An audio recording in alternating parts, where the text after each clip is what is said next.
Sa dami ng YouTube car channels na pinapanood ko or articles na binabasa sa internet, both local and international, sinasabi nila na Toyota's hybrid system is second to none, impeccable, or just simply the best hybrid dahil sa fuel efficiency and reliability. Kaya naman kasama ako sa mga nabudol nila at isa ako sa mga pumila para makuha nitong Yaris Cross S HEV. Gaano nga ba katipid ang Yaris Cross Hybrid sa atin dito sa Pilipinas? Specifically sa metro area. Sabi ng Toyota Motor Philippines or TMP, kaya daw natong makuha ng 33.3 km per liter sa city and 25.64 km sa highway. Pero syempre, galing sa manufacturer yan kaya take it with a grain of salt dahil ginawa yan under a very controlled and optimal environment. It's possible na may makuha niyan, yes, in the real world, pero sobrang perfect storm yun siguro para makuha yan. Minimal traffic, nag-hypermile, or baka maraming pababa na daan kaya gano'n na lang kataas ang nakuhang fuel efficiency.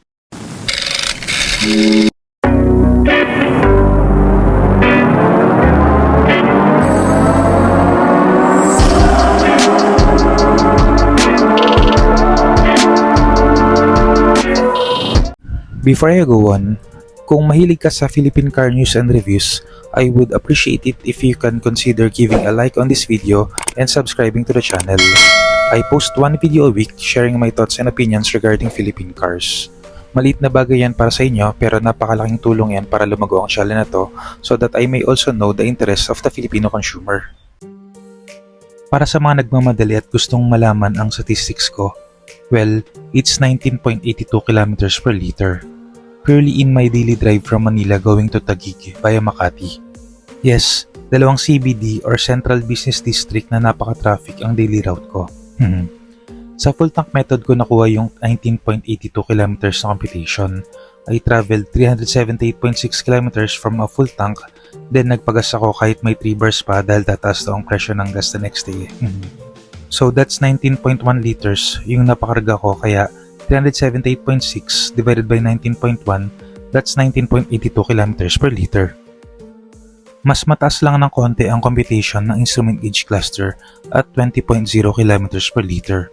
While ang full tank method pa rin ang best way to compute, I think acceptable na rin moving forward.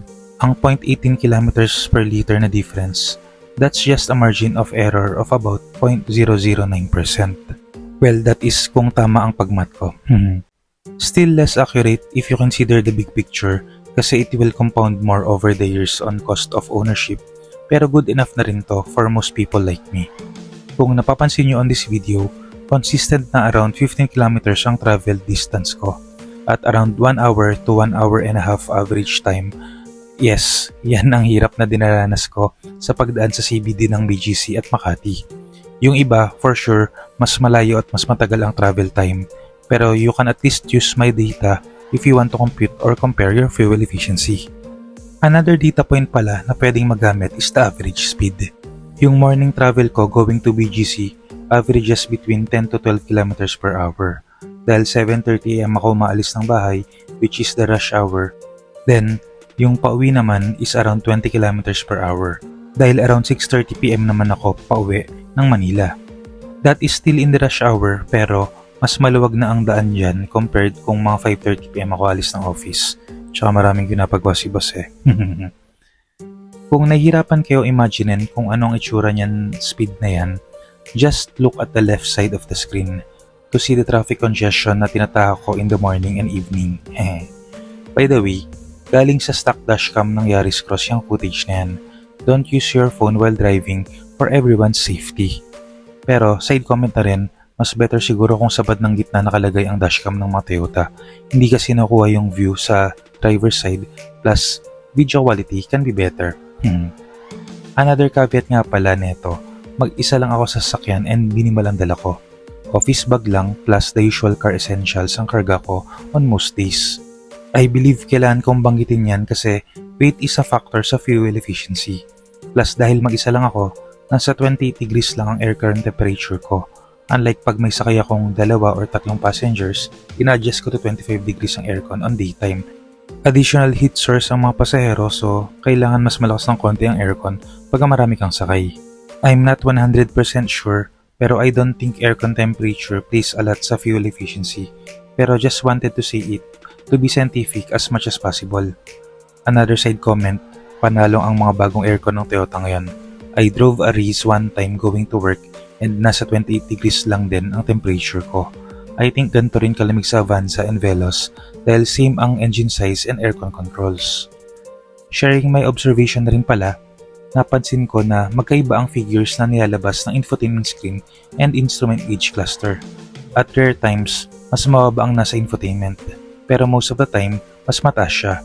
Hindi ko sigurado kung ano ang mas accurate pero sa tingin ko, mas accurate yung nasa instrument gauge cluster kaya yun na ang sinusunod ko to observe my driving.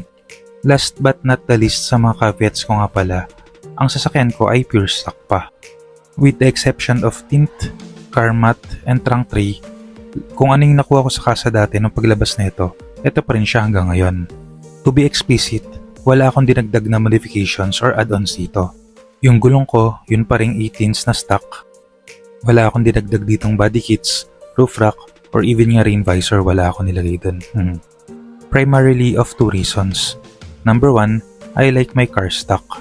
Kasi yung mga accessories naman na dinadagdag natin sa sasakyan natin kapag time na kailangan mo na ibenta, more often than not, hindi na counted sa resale value ng sasakyan mo. Yung iba pa nga, medyo binababaan pa or binabarat ang resale value kasi either hindi trip ng buyer yung mga accessories na dinagdag mo or, well, baduy. And number two, mas gusto kong gamitin yung pera na ipang-modify ko sa pag-maintain na lang ng sasakyan. Pero at the end of the day, your car, your rules. I consider myself a light-footed driver, kaya siguro nakakuha ako ng ganitong klaseng fuel efficiency. For sure, meron pang mas magang pa sa akin kaya hindi ako magtataka kung merong mas magandang fuel economy figures using either a Toyota hybrid or even hybrids from other manufacturers. Kung hindi mo nakuha ang ganitong fuel efficiency, siguro time to change your driving habits na. If you can see, most of the time, nasa 80 plus ang grid sa driving ko. I don't hypermile, hindi ko masabing laging takbong pogi ako palagi kasi kadalasan naghahabol din ako sa nasa harap ko para hindi ako maabutan ng red light or masingitan. Pero what I can say sa driving ko is I drive sensible and practical. Go when you can go, slow down pag aabutan ka na ng red or even yellow/orange light, never floor it, but don't baby your throttle. Sweet spot ika nga. Drive comfortably and avoid stressing yourself or being a stress to others. Before I got this hybrid, I was really hoping na makakuha ako ng 15 km per liter. And I must say, this data blew me away. Sobrang na-appreciate ko ang fuel efficiency ng Toyota hybrid system na nasa Yaris Cross. I have never owned or driven on a daily basis other hybrid vehicles. Pero the figure I am getting now is excellent and beyond my expectations. If you are also wondering, my best fuel efficiency is at 26 km per liter, which I got twice on a city drive and a long drive. Yung city drive mag-isa ako and very late night drive kasi yon. And dun sa highway naman, I was carrying 5 passengers and overnight bags. Well, 5. Kasama ako dun syempre.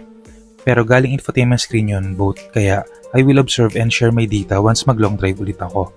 So if interesado ka, stay tuned on this channel for more videos regarding my ownership experience for this Yaris Cross S HEV. That's it for this video. Kung may gusto kayong idagdag, put them in the comment section down below. So this is Kai, your driver but not so sweet lover na nagsasabing, keep calm, drive safe, and stay awesome.